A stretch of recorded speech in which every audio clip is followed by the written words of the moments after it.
Captain Lee Hyun-woo stood at the back of the massive council chamber, watching the greatest insult in human history unfold before his eyes. The chamber was huge, big enough to hold representatives from over 300 different alien species. Each species had their own section, their own special seats, their own fancy decorations that showed how important they thought they were.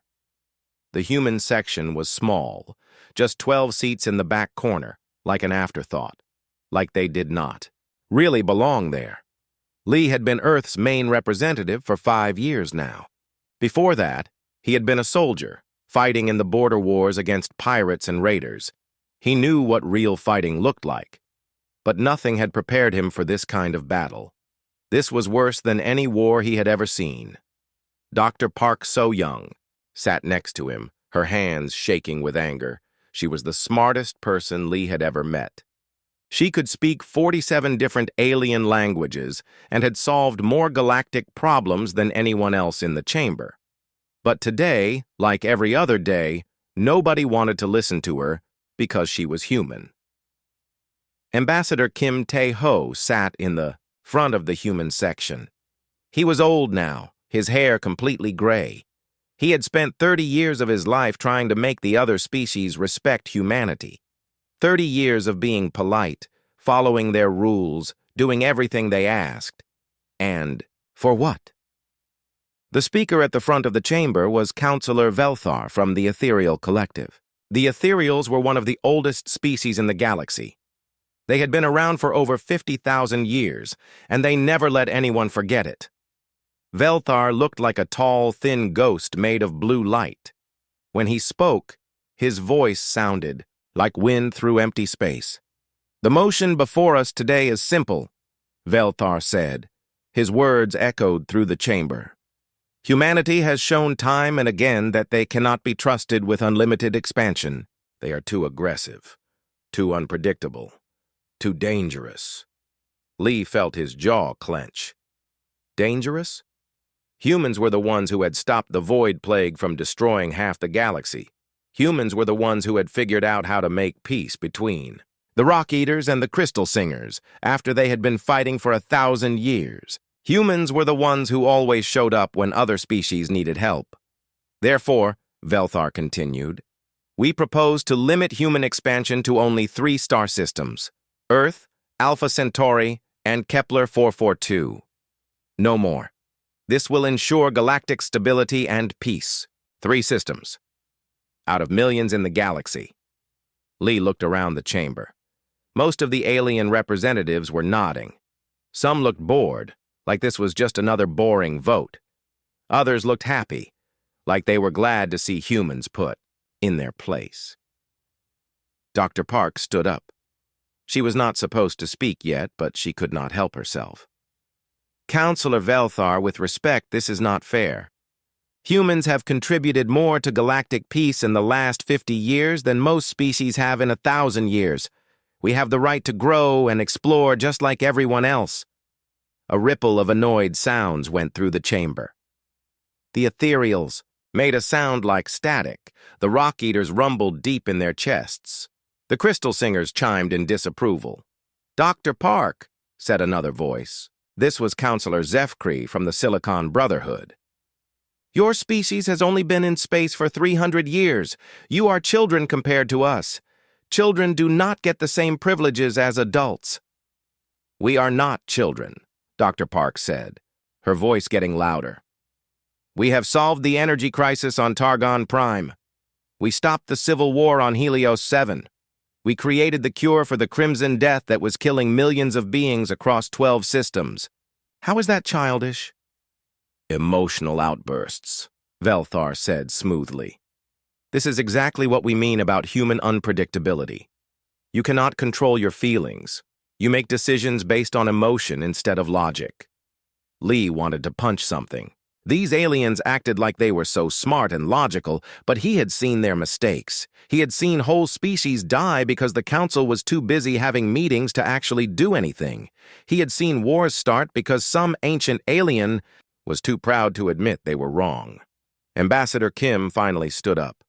The old man moved slowly, but when he spoke, His voice was strong and clear.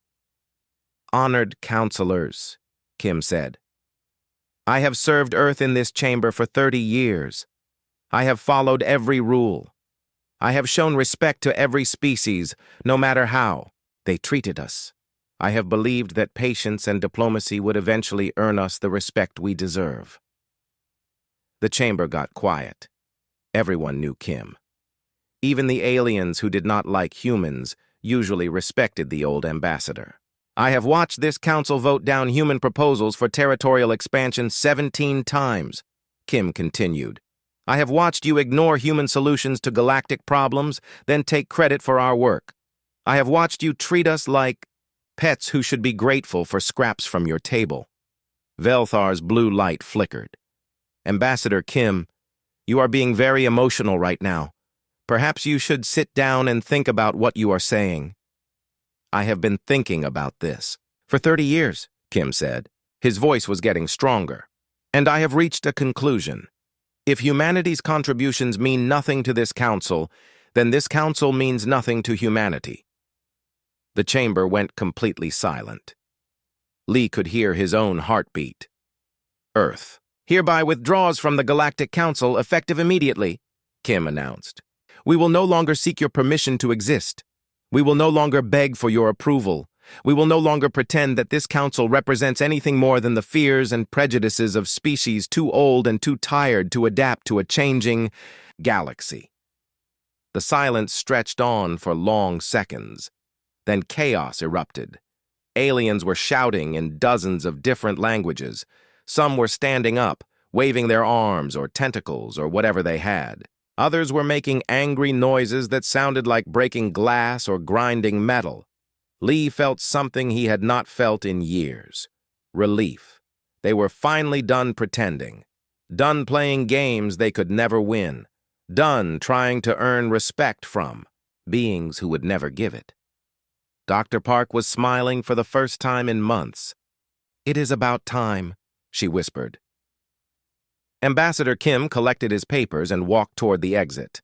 Lee and Dr. Park followed him. Behind them, the chamber was still in chaos. Aliens were demanding explanations, making threats, calling for emergency sessions. As they reached the door, Lee heard Velthar's voice over the noise. "You will be back," the ethereal called out. "Humans cannot survive without the council. You need us more than we need you." Lee stopped and turned around. He looked at all those alien faces staring at him. Some looked angry, some looked confused, some looked scared. "No," Lee said clearly. "You need us more than we need you. You just do not know it yet." Then he walked out of the chamber, following Kim and Park toward the shuttle bays. Behind them, the greatest political organization in galactic history continued to argue and shout and make noise. None of them realized they had just signed their own death warrant. 6 months had passed since Ambassador Kim walked out of the council chamber. The galaxy was watching, waiting for humanity to come crawling back. They expected humans to realize their mistake, to beg for forgiveness, to accept whatever scraps the council was willing to give them. They were very wrong. Admiral Choi Min-ho stood in the command center of Titan Base, looking at screens that showed the real scope of human space. The aliens thought humans only controlled 3 star systems. They thought wrong. The screens showed 67 star systems with human colonies, research stations, mining operations, and military bases. For 40 years, while the council was busy making rules and having meetings, humans had been busy exploring. Every survey mission that came back empty-handed had actually found something useful. Every failed colony had actually succeeded in secret. Every peaceful trading expedition had actually been setting up hidden supply lines. "Sir," said Captain Yoon Da-sam, walking up to the Admiral with a data pad. "The Singapore project is ready for testing. Engineering says we can begin whenever you give the order." Choi smiled. The Singapore project was humanity's biggest secret. While the aliens traveled through space using the same technology they had used for thousands of years, humans had been working on something completely different. Something that would change everything. What about the other projects? Choi asked. The Seoul Defense Grid is online in 43 systems, Yoon reported. The Busan fleet is ready for deployment. The Jeju Research Network has completed 7 major breakthroughs in the last month alone. And President Nam wants to speak with you about the announcement. Choi nodded. President Nam Jae-sung was the leader of Earth's government, but more importantly, he was the man who had to make the hardest decision in human history, the decision to reveal everything. 20 minutes later, Choi was in a secure video call with President Nam. The president looked tired but determined. He had been working 18-hour days for months, preparing for this moment. Admiral, Nam said, are we really ready for this? Once we show them what we can do, there is no going back. Mr. President, Choi replied, we have been ready for 20 years. The question is whether the galaxy is ready for us. Nam laughed, but it was not a happy sound. The Council thinks we are weak. They think we are dependent on them. They have no idea that we solved our food shortage problems decades ago. They do not know that we figured out how to defend ourselves from anything they could throw at us. They definitely do not know about the Singapore project. The Singapore project was named after the city where the breakthrough had happened. Dr. Kim Sung-woo had been working on faster-than-light travel when he accidentally discovered something. Much more important, he found a way to fold space itself, to step from one point to another without traveling the distance in between. The aliens used wormhole generators that took hours to charge and could only reach predetermined locations. The Singapore drives could take a human ship anywhere in the galaxy in minutes, with no warning and no way to track them. The test flights have been perfect, Choi told the president. We can put a fleet anywhere in known space before anyone realizes we moved. We can evacuate entire colonies in hours if needed. We can explore regions that the Council has never even imagined. And the other species who have been contacting us? Nam asked. This was the part that surprised everyone. Within weeks of leaving the Council, human colonies had started receiving secret messages from other species. Not the big, powerful species that ruled the Council, but the smaller ones. The ones who were tired of being ignored and pushed around. The Wanderer clans had been the first.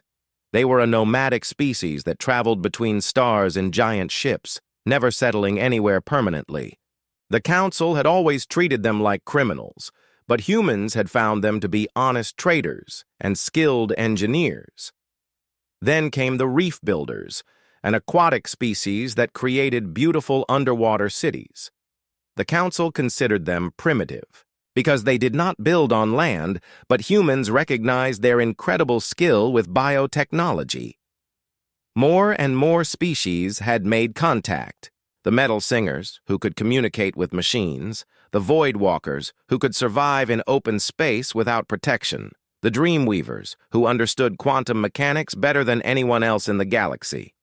All of them had been dismissed by the Council as unimportant. All of them had been waiting for someone to recognize their value. 15 species have officially requested to join our alliance, Choi reported. Another 30 are sending representatives to our trade stations. They are not looking for protection or charity. They want to be partners. Nam nodded. This was what made humans different from the Council species. The Council wanted subjects, beings who would follow orders and ask permission. Humans wanted allies, beings who could contribute and grow together. Captain Yoon, Nam said, looking at the young engineer on the screen. Tell me about the technology sharing programs. Yoon's eyes lit up. This was her favorite subject. Mr. President, it is incredible. The Wanderer clans have engine designs that are 50% more efficient than anything we had before. The Reef Builders have solved problems with food production that we never even knew existed. The Metal Singers are helping us build computers that think faster than anything the Council has ever seen. And what are we giving them? Nam asked. Everything, Yoon said simply. Medical technology that can save millions of lives. Manufacturing. Techniques that can build things in days instead of years. Communication systems that can connect anyone to anyone else across the galaxy instantly. And soon, Singapore drives for everyone. This was the biggest difference between humans and the Council species. The Council hoarded their technology, keeping their best secrets from everyone else. They used knowledge as a weapon, as a way to stay in power. Humans shared everything. If something worked, they taught it to everyone. If someone had a better idea, humans adopted it immediately. This approach had seemed crazy to the Council species, but it was making humanity stronger every day. "Admiral," Nam said, "I think it is time." "Send the message." Choi nodded and turned to his communications officer. "Lieutenant Park, open a channel to every communications network in the galaxy. Emergency priority." Lieutenant Park Ji-woo worked quickly at her console. Within minutes, she looked up. "Channel open, sir. Every species in the galaxy will receive this transmission." President Nam took a deep breath. He was about to announce something that would change galactic history forever. "Citizens of the galaxy," Nam began. 6 months ago, Earth withdrew from the Galactic Council. Many of you expected us to fail, to come back begging for readmission. Instead, we have thrived. The transmission showed images of human colonies that the Council had never known existed. Cities on worlds the Council thought were uninhabitable. Fleets of ships using technology the Council had never seen. "We are not alone," Nam continued. "Dozens of species have chosen to work with us instead of the Council. Together, we have achieved more in 6 months than the Council achieved in 6 years. The transmission showed the Alliance species working alongside humans. Wanderer Clan. Ships with human crews, reef builder cities connected to human research stations, Metal Singer computers running human software. To the Council, we say this: you wanted us contained, predictable, and controlled. Instead, you have freed us from your limitations. We are no longer bound by your fears, your prejudices, or your ancient rules." The final part of the transmission showed the Singapore project test, a human ship appearing out of nowhere, thousands of light years from where it had started, in the space of a heartbeat. "This is our gift to the galaxy," Nam concluded. "Progress without limits, growth without permission, hope without conditions. Any species that chooses cooperation over control is welcome to join us." The transmission ended. Across the galaxy, billions of beings stared at their screens in shock. The Council emergency session that was called 10 minutes later would last for 3 days, but it would accomplish nothing. The galaxy had just learned that the species they thought was weakest had become the strongest, and this was just the beginning. Dr. Kang Soo-jin watched the refugee ships arrive at Haven Station with a heavy heart. 6 months after President Nam's broadcast, the galaxy was falling apart. The ships coming to the human station were filled with beings whose worlds were dying, whose governments had collapsed, whose people were starving. The irony was not lost on her. These were the same species that had voted to restrict humanity to 3-star systems. Now they were begging humans for help. "Doctor," said her assistant, "Lieutenant Oh Seung-jun, the crystalline delegation is requesting immediate medical assistance. Their homeworld is experiencing complete system failure." Kang nodded. The crystallines were a proud species that lived in cities made of living crystal. For thousands of years, their technology had maintained perfect balance in their world's ecosystem. But the technology was breaking down, and they did not know how to fix it. "What about the Council's response to their request for aid?" Kang asked. "The Council formed a committee to study the problem," Oh replied. "The committee will meet in 3 months to discuss forming a subcommittee to evaluate possible solutions." Kang shook her head. This was typical Council behavior. When humans were members, they would have already had teams working on the problem. Now the Council spent all their time in meetings while people died. "Set up medical bays in cargo hold 7 through 12, Kang ordered. "Get me a team of engineers who understand crystal-based technology, and contact Dr. Park So-young on Earth. We need her expertise on biological crystal interfaces." Within hours, human medical teams were working to save crystalline lives, human Engineers were studying the failing technology. Human scientists were developing solutions that the crystallines had never thought possible. This was happening all across human space. Species that had never spoken to humans before were sending desperate messages. The flame dancers were losing their ability to control solar energy. The deep swimmers were facing extinction as their ocean worlds became toxic. The sky builders were watching their floating cities crash down. All of these problems had one thing in common.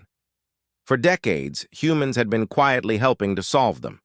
Human scientists had developed backup systems, created safety protocols, provided emergency supplies. The Council had taken credit for the solutions, but humans had done the actual work.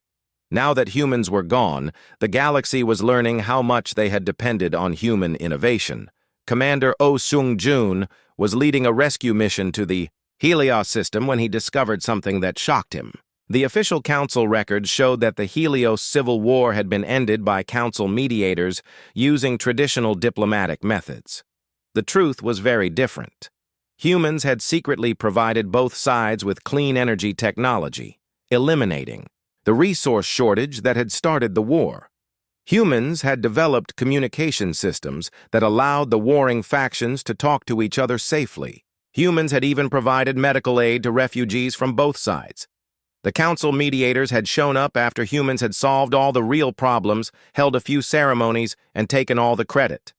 "Sir," said Ensign Kim Hae-jin, his communications officer, "we are receiving a message from Counselor Zeth-Kree of the Silicon Brotherhood.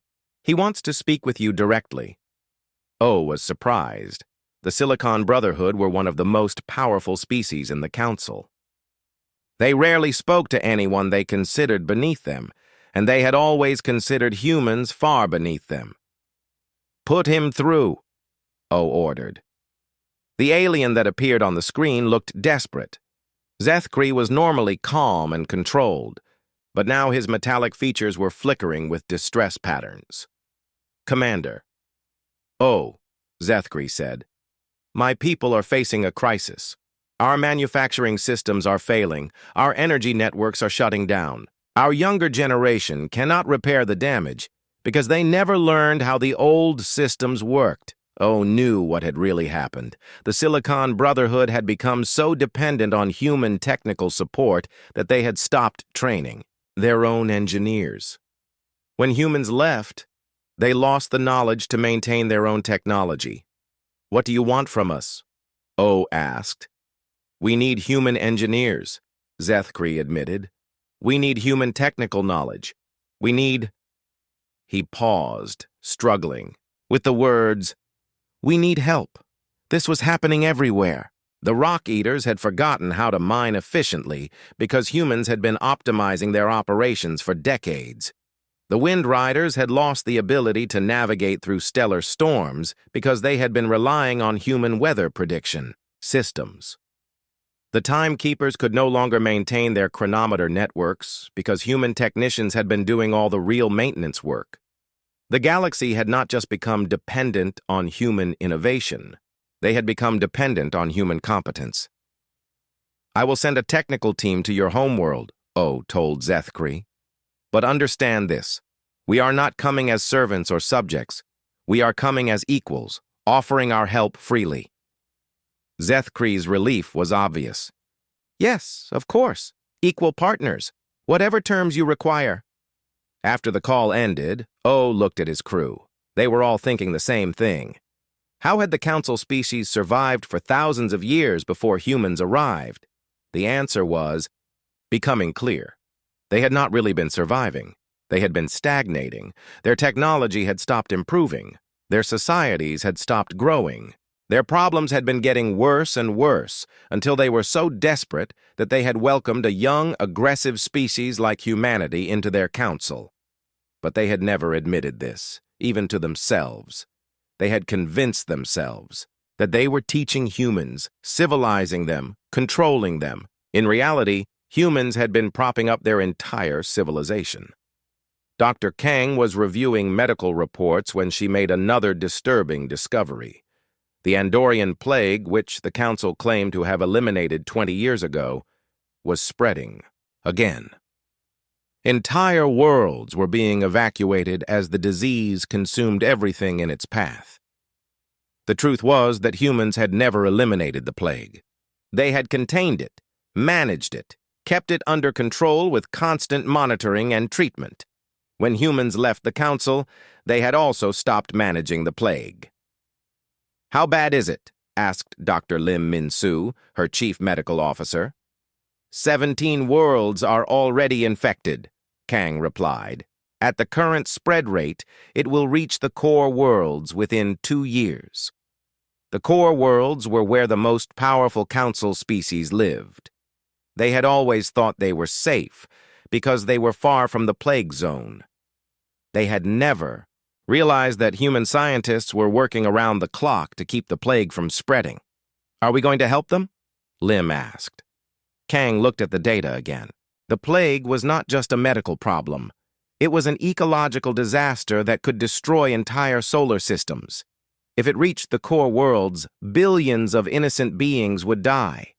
"Yes," she said, "but not for the council, for the people who are suffering."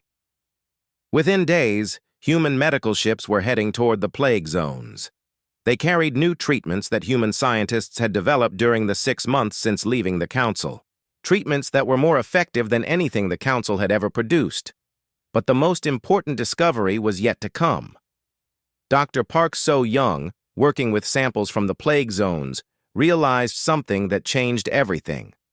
The Andorian plague was not a natural disease. It was artificial, created by one of the council species as a weapon thousands of years ago. The weapon had gotten out of control and turned into a permanent threat.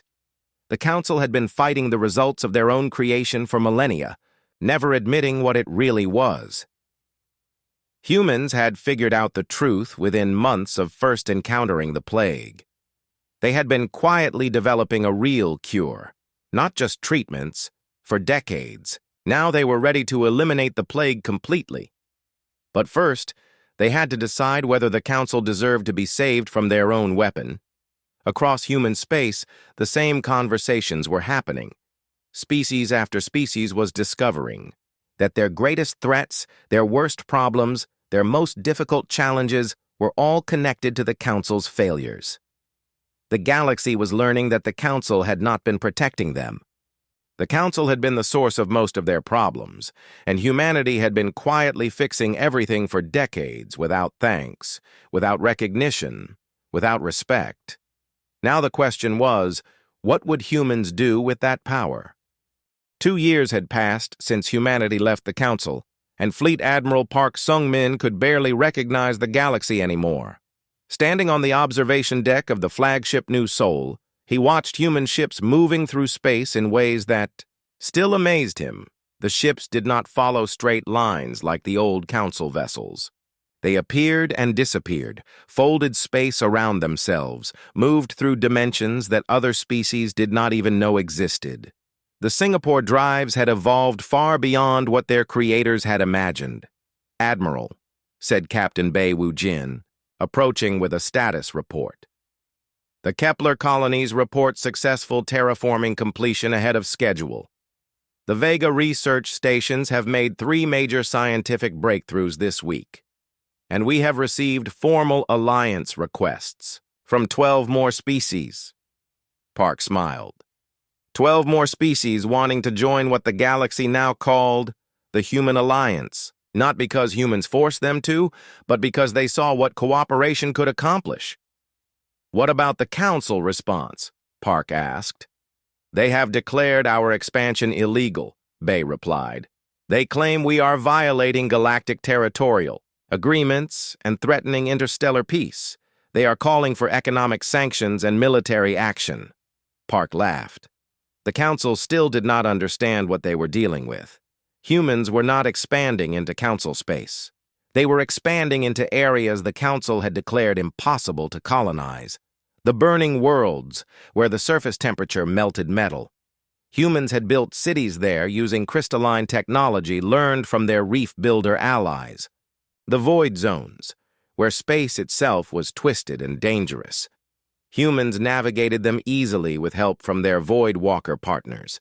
the death systems, where radiation levels killed any known life form. Humans thrived there using biotechnology, shared by the Dream Weavers. Every world the Council had written off as worthless, humans had made into something valuable. Every region of space the Council had abandoned, humans had turned into a thriving colony.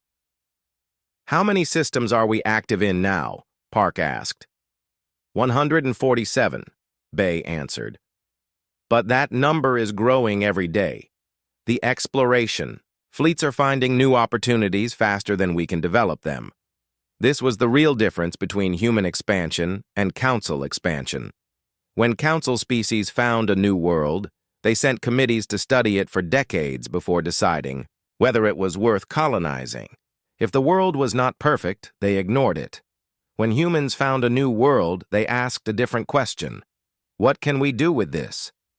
Desert worlds became solar energy farms. Ice worlds became water processing centers.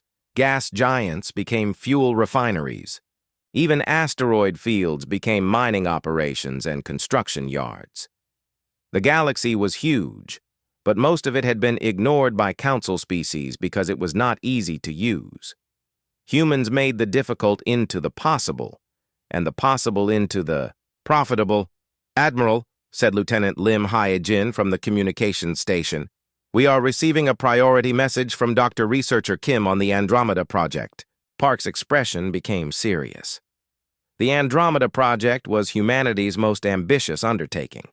While the Council was still struggling to maintain control over their small section of the Milky Way galaxy, humans were preparing to explore beyond the galaxy itself. "Put her through," Park ordered. Dr. Kim Yoon-suk appeared on the main screen. She was working from a research station at the very edge of known space, where the galaxy's spiral arms faded into the void between galaxies. Her excitement was obvious. "Admiral, we have done it," Kim announced. "The long-range Singapore drives are working perfectly. We can reach the Andromeda Galaxy in 3 months instead of the 10,000 years it would take with conventional faster-than-light travel." Park felt his heart race. Andromeda was the nearest major galaxy to the Milky Way, but it was still incredibly far away. The Council had always treated intergalactic travel as pure fantasy, impossible even to consider. "What did you find there?" Park asked. "Life, Admiral. Lots of it, and some of it is very advanced. We made contact with 17 different species on our first survey mission. They are very interested in meeting us." This was beyond anything Park had imagined. Humans were not just expanding within their own galaxy. They were making contact with entirely new galaxies, new civilizations, new possibilities. "Did you tell them about the Council?" Park asked. Kim's smile faded slightly. "Yes, sir. They were very interested in that, too. It seems they have been watching our galaxy for thousands of years, waiting for someone to develop intergalactic travel. They stopped waiting for the Council species centuries ago." Meanwhile, back in Council space, the situation was getting worse every day. Ambassador Bei Wu-jin was reading intelligence reports from human agents who had remained in Council territory. The reports painted a picture of complete system failure. The economy was collapsing because the Council had never learned to innovate without human input. Their manufacturing was failing because human engineers were no longer available to solve technical problems. Their transportation networks were breaking down because human logisticians were no longer optimizing the trade routes. But the worst problem was social. The Council species were starting to fight among themselves. Without humans to blame for their problems, they were turning on each other. Old grudges that had been forgotten for centuries were coming back. Ancient territorial disputes were flaring up again. "Sir," said his aide, Ensign Han Mi-young, "we have received a secret communication from the Ethereal Collective. They want to negotiate." Bay was surprised. The Ethereals were the most prideful species in the Council. They had been the loudest. Voices calling for human restrictions. For them to request negotiations was almost unthinkable. "What are their terms?" Bay asked. "They are offering to recognize human territorial claims in exchange for technical assistance," Han replied. "They also want to purchase Singapore drive technology." Bay shook his head. The ethereals still did not understand. They thought this was about territory or technology. They thought humans wanted to be the new council, the new rulers of the galaxy. They were wrong. Send them this message, Bay told Han. Humanity is not interested in ruling anyone. We are interested in growing, exploring, and creating. Any species that wants to join us in those goals is welcome. Any species that wants to continue playing political games can do so without us. This was the new human philosophy. Instead of trying to control others, humans offered partnership.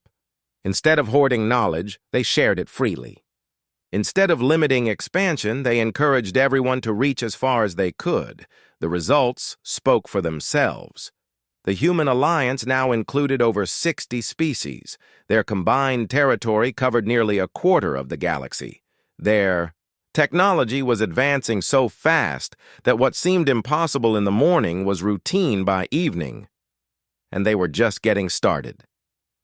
Admiral Park received another message from the exploration fleets. They had made contact with machine intelligences in the galactic core, energy beings living inside stars, and collective organisms that spanned entire solar systems. All of them were interested in joining the human alliance. The galaxy was not just changing. It was transforming into something completely new, something the Council could never have imagined or controlled. "Admiral," said Captain Bay, "the Council has announced they are forming a military coalition to stop our expansion. They are calling it the Galactic Defense Force."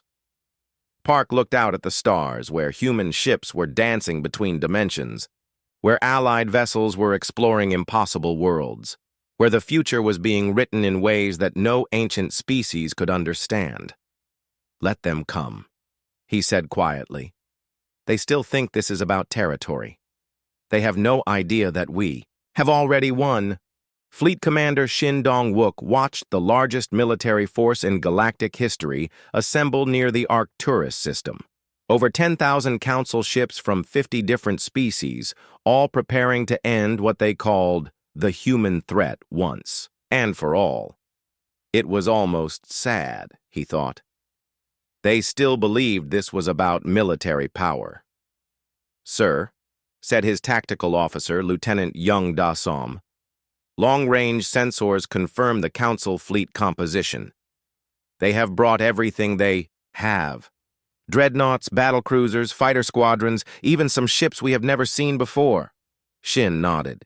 The Council had spent 3 years building this fleet while humanity was exploring other galaxies. They had poured all their remaining resources into weapons and warships, convinced that raw firepower would solve their problems. "How many ships do we have in response?" Shin asked. 47, Young replied. The bridge crew was quiet for a moment. 47 human ships against 10,000 council vessels. By any traditional calculation, it should have been a massacre. But nothing about humanity was traditional anymore. "Sir," said Communications Officer Han Mi-young, "we are receiving a transmission from the Council fleet. Councillor Velthar wants to speak with you." Shin smiled grimly. The same ethereal who had insulted humanity 3 years ago was now commanding their last desperate attempt to stay relevant. "Put him through," Shin ordered. Velthar appeared on the main screen, his blue light flickering with what looked like confidence. Behind him, Shin could see the bridge of a massive council dreadnought, filled with representatives from dozens of species. "Commander Shin," Velthar said, "you are outnumbered more than 200 to 1. Surrender now, and humanity will be given a chance to return to the Council as a restricted member. Continue this path, and you will be destroyed." "Councillor Velthar," Shin replied calmly, "you still do not understand what is happening here. This is not about military conquest. This is about the future of civilization itself."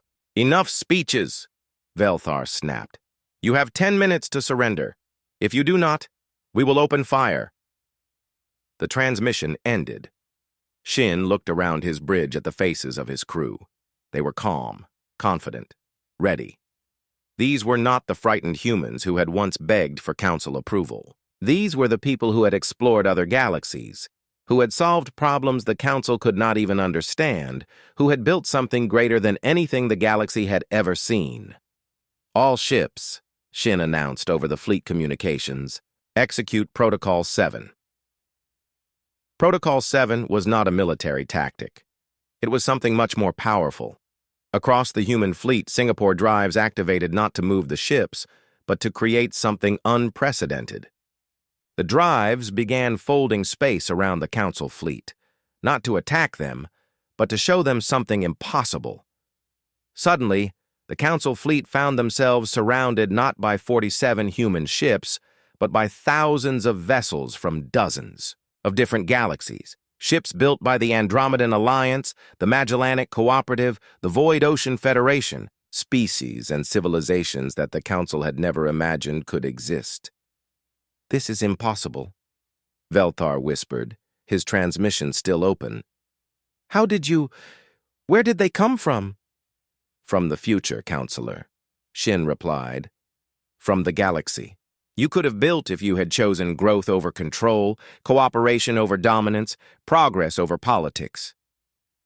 The demonstration lasted only minutes, but it changed everything. The Council fleet was not facing humanity alone. They were facing a network of civilizations that spanned multiple galaxies, united not by force, but by shared values of exploration and innovation. But the real shock came when diplomat Han Mi-young began broadcasting a message to every ship in both fleets and to every world in the galaxy. "Citizens of the Milky Way," Han began, "3 years ago, the Galactic Council tried to limit humanity to 3 star systems. Today, they have brought 10,000 ships to force us back into that cage. But they have misunderstood everything." The broadcast showed images from across human space. Not military bases or weapons factories, but cities where dozens of species lived and worked together. Research stations where beings from different galaxies shared knowledge freely. Worlds that had been transformed from lifeless rocks into thriving centers of civilization. "We are not trying to conquer the galaxy," Han continued. "We are trying to save it. For 50,000 years, the Council has maintained peace through fear and control. They have prevented wars by preventing growth. They have maintained stability by enforcing stagnation." More images appeared. Council worlds where nothing had changed in centuries. Species that had stopped evolving, stopped learning, stopped dreaming. A civilization that had achieved peace by giving up progress. "Look at what we have built in 3 years, Han said. "Look at what we have discovered, what we have created, what we have become. Then ask yourself, do you want to return to the old ways or do you want to reach for something greater?" The response was immediate and overwhelming. Across the Council fleet, ships began powering down their weapons, not because they were surrendering, but because their crews were making a choice. The first ship to break away from the Council formation was a crystalline cruiser. Its captain announced that his people were tired of waiting for committees to solve their problems. They wanted to join the beings who actually fixed things. Within hours, half the Council fleet had declared independence from their governments. Species that had been allies for thousands of years were choosing different paths. Some wanted to join the Human Alliance immediately. Others wanted to start their own exploration programs. A few wanted to return home and rebuild their societies from scratch. But very few wanted to continue following the Council. Velthar's voice came over the communications again, but now it sounded desperate instead of confident. "This is rebellion. This is chaos. Without the Council, the galaxy will fall into endless war." "No, Counselor," Shin replied. "Without the Council, the galaxy will finally be free to grow. The battle that was supposed to determine the fate of the galaxy never happened. Instead, it became the moment when the galaxy chose its own fate." Within days, the Council headquarters on Harmony's Promise was nearly empty. Most of the member species had either joined the Human Alliance or started their own independent civilizations. The few species that remained were the oldest, most traditional ones, unwilling to change even when change meant survival. Velthar found himself commanding a council that represented less than 10% of the galaxy's population. The great political organization that had ruled for 50,000 years had become irrelevant almost overnight. But the biggest surprise came 6 months later, when species from the Andromeda Galaxy arrived in massive colony ships. They had been watching the Milky Way for millennia, waiting for its civilizations to mature enough for true partnership. "We have been waiting for someone like humanity for a very long time," explained Ambassador Zil Andra of the Andromedan Alliance. "Not because you are powerful, but because you understand that strength comes from lifting others up, not holding them down." The galaxy was transforming into something unprecedented. Dozens of species were exploring regions of space that had been forbidden for millennia. New technologies were being developed at an incredible pace. Problems that had existed for thousands of years were being solved in months, and at the center of it all was humanity, not as rulers or conquerors, but as the species that had shown everyone else what was possible. Fleet Commander Shin stood on the observation deck of his ship, looking out at a galaxy that was alive with possibility. Ships from 100 different species were moving between the stars, carrying explorers, scientists, traders, and dreamers to worlds that had never been visited before. In the distance, he could see the construction of the first intergalactic gateway, a project that would connect the Milky Way to dozens of other galaxies. It was being built by a cooperation of species that the Council had never imagined could work together. The day Earth left the Council had indeed been the beginning of the end of limitation, the end of stagnation, the end of fear, and the beginning of everything else.